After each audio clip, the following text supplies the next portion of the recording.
Oh boy, somebody's having fun over there. Hang on, I'm coming.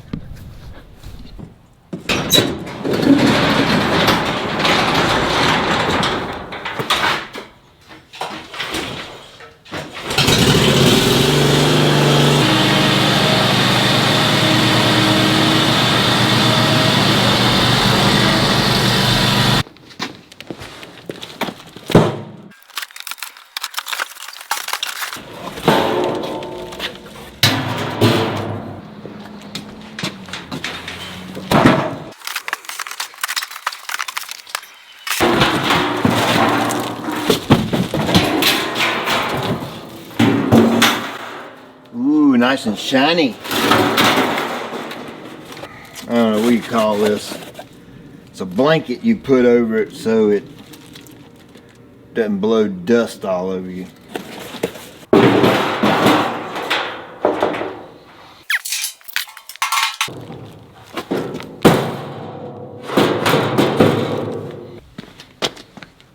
A little quick install on this.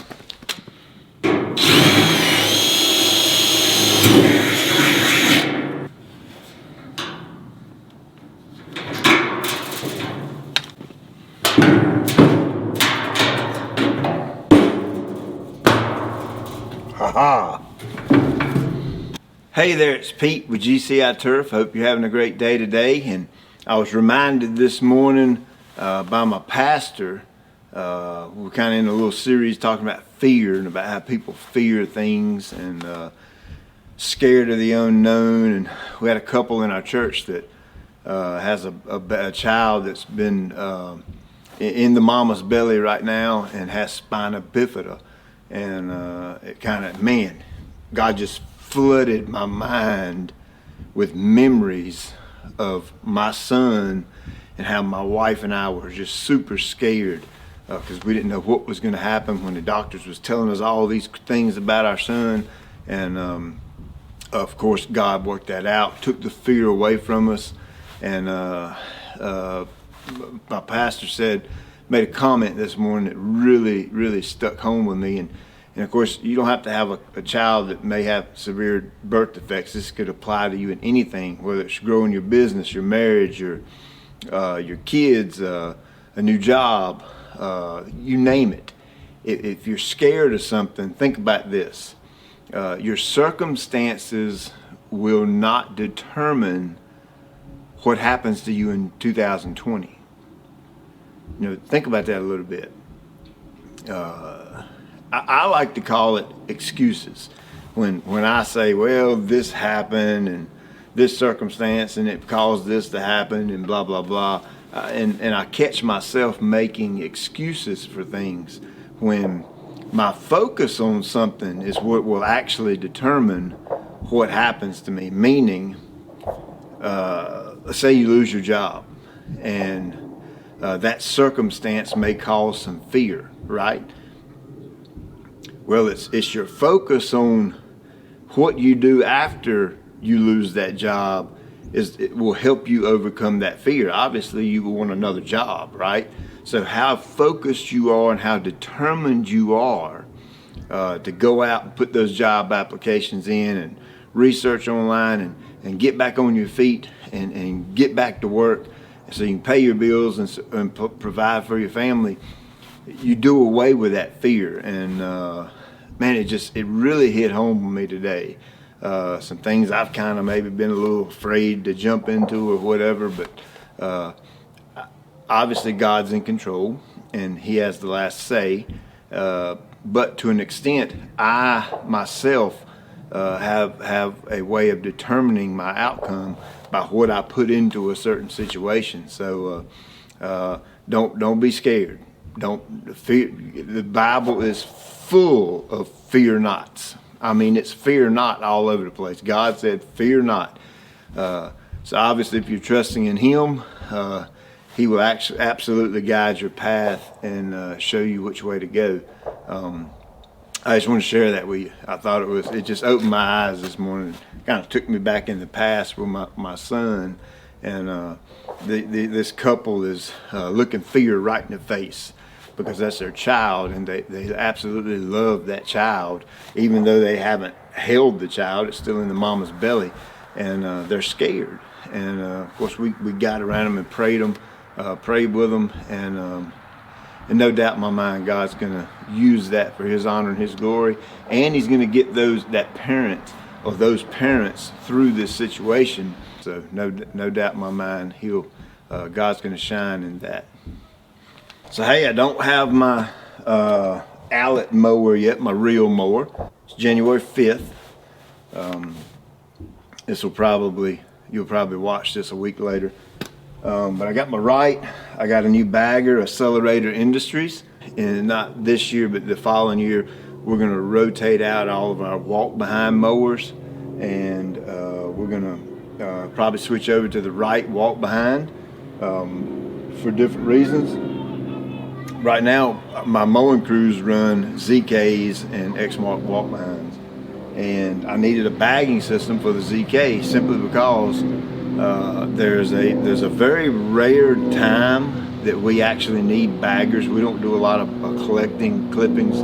Leaf season we blow 99% of the time, but there is a rare chance that we need one. So I'm just trying to test something out to see if this is one I like. And you know, I like nice things, and who don't, right? And from my research, these seem to be one of the top of the line out there as far as a hang off the side bagger. I know they used to have a plate you had to mount or something, and it hooks up to the plate. Well, now the thing just fits right on the side of the deck, which is really cool. It's convenient. I like that. So I'm gonna mow the yard. Why am I mowing the yard in January? It's a little bit shaggy, and here's the way I'm looking at that. You have to remember, I'm going to cut my turf at 2 inches all year. May even get it down to 1.5 in the spring. Right now, the grass is at about 3.5 inches, so I can't let it. We're in a mild climate right now. We have exceptional weather, and so my grass is still growing a little bit, growing really, really slow. So I don't want to let it get up to 4 or 5 inches, and then I get into March and have to start taking it down. I want to kind of maintain it somewhere around the 2.5 to 3 inch mark before I get into my heavy cutting during April, and I'm mowing at 2 inches or 1.5 inches all the time. I don't want to come in and all of a sudden take a bunch off. So with that said, that's really the only reason I'm mowing. If I were going to kind of do my typical thing and cut the grass around, you know, the 4.5 inch mark all year, I wouldn't even touch it. Wouldn't even consider mowing it right now. And neither should you if you're in that situation. You got to remember, I'm stepping way outside the box right here. We're trying to cut this cool season turf, tall fescue, at 2 inches all year, including during the summer. It's more or less a trial or a test thing that I'm itching to see if I can actually make it work. Second reason is I just blew all my leaves, got all them cleaned up, just posted a video on that. Got all the leaves cleaned up off the yard. I left some in the front yard, okay? I didn't even blow the front because I knew I was gonna mow, because I wanna see how this system cleans up with like a one pass mow. And so that kind of gave me an opportunity to do that. So really, if it wasn't for me wanting to get the yard kind of cleaned up one last time, and I still got the front left to do because I left it, and then I need to keep the height of the grass a little bit shorter going into spring, I wouldn't even be out here. I'd be in there watching TV or something. Now, I've been told by the company that this part right here, this is an extender, and this part right here, you could probably use it for grass, but when it starts getting heavy, it's going to put a lot of weight over here. And basically, they kind of recommend only using this part for when you're just sucking up leaves. Again, that won't affect us because we don't really do that. We may try it, and see what happens this coming fall. But you know, I just kind of went on and got this part of it too, so I'd have it in case I ever need it. So what I am going to do though,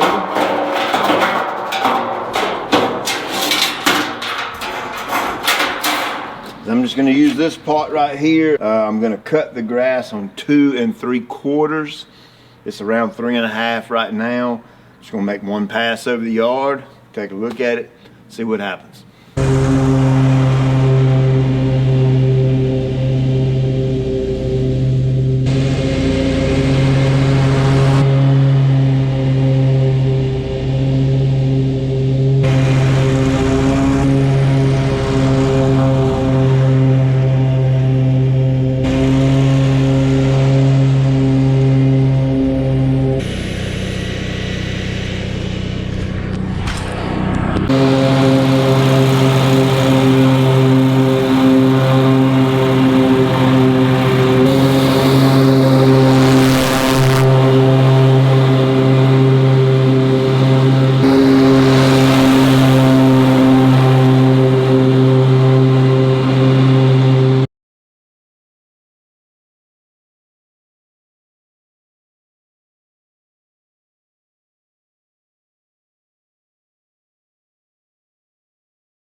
Well, she's nice and tight now. Good and thick too.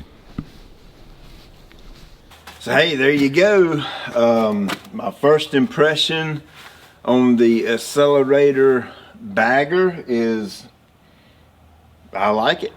I mean, it works really, really well.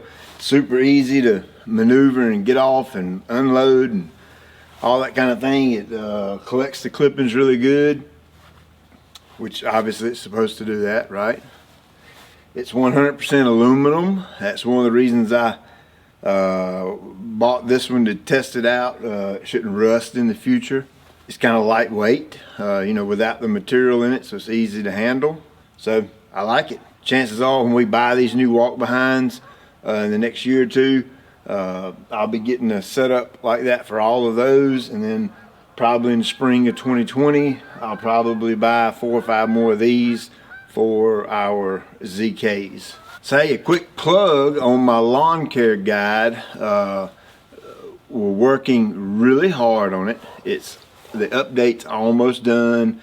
You are really gonna like the update. If you've already bought the guide in the past, you get the update for free. You don't have to buy it again. One of the biggest changes in the guide is we're putting a section in there. I'm putting a section in there that goes over timing nationwide. That was probably the biggest question I got when I released the original guide. Was, you know, a dude in California or New York or Minnesota or Iowa or wherever would say, well, when do I start? I mean, the guide says when you start, but when should I start? Of course, you can just chalk that up for dummy on my part, because didn't even consider that everybody across the nation would buy them. So that's going to be the major change, is the timing part, so that it will kind of give folks from all over the country a good idea of when to actually start the program and then how to proceed after that. And then I wanted to do something kind of special for the guys and gals that are in my Facebook group. And this is a closed Facebook group. The way you get into that group, well, first of all, the group is basically like a little GCI community where we kind of get in there and talk back and forth about the guide and what to do and what not to do, and newbies. It's a big deal for new folks that get the guide, because you can get in there and ask questions, and I got some seasoned veterans in there that'll answer some questions. Of course, as much as I can, I'm very limited on time, but as much as I can, I try to get in there and chime in and that kind of thing. Now, the way you get in that group is you buy one of the lawn care guides, okay? Either the cool season or the warm season. These are the guys and gals who, to my knowledge, predominantly do the bulk of the support to the channel and GCITurfAcademy.com. So I want to do something special for you guys and girls, because I love you and I appreciate you for what you're doing for me and my family. So moving forward, starting in January, I'm going to do a drawing. I'll combine the warm season and cool season group. If you're in the closed Facebook group, by buying the guide, you get in the group. I'm going to combine those two groups, and draw a winner once a month for the next 12 months. And the winner's gonna get a brand new Strom battery powered sprayer with my sprayer nozzle assembly. So it'll be one a month. I hope you can see because it's kind of getting dark. I didn't even think about the lighting. But anyway, I had that on my heart. As a matter of fact, my buddy up in, I think he's in Wisconsin, Mark, because he sent me, Wisconsin or Minnesota? Wisconsin, because he sent me a cheese head, sent me and Jackson, my son, a cheese head thing one time. It was really cool. So I think that's Minnesota. Is it Minnesota is the cheese state, or is it Wisconsin? I can't remember which one it is. Maybe Wisconsin. I don't know. But anyway, Mark made mention on a Facebook comment that to do something for the group. And hey, I'm all about that, Mr. Mark. I love you guys and I appreciate you. So that's what we're gonna do, is do that giveaway once a month for the next 12 months. And heck, it'll probably end up just going on until whenever. So hey, thank you for watching. The yard looks good. I got it cut down. I'm telling you, y'all ask me all the time, is what do my neighbors think about me?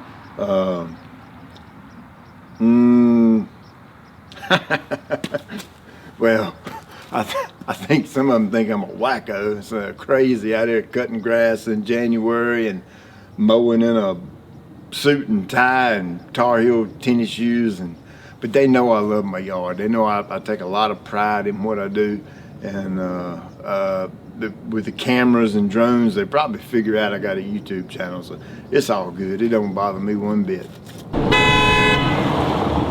Oh my gosh, my son just got his learner's permit and he's trying to pull up in here. Let me go. We'll get my stuff out of the way so he don't kill us. Thank you. Thank you for watching. I'll check you later. Bye.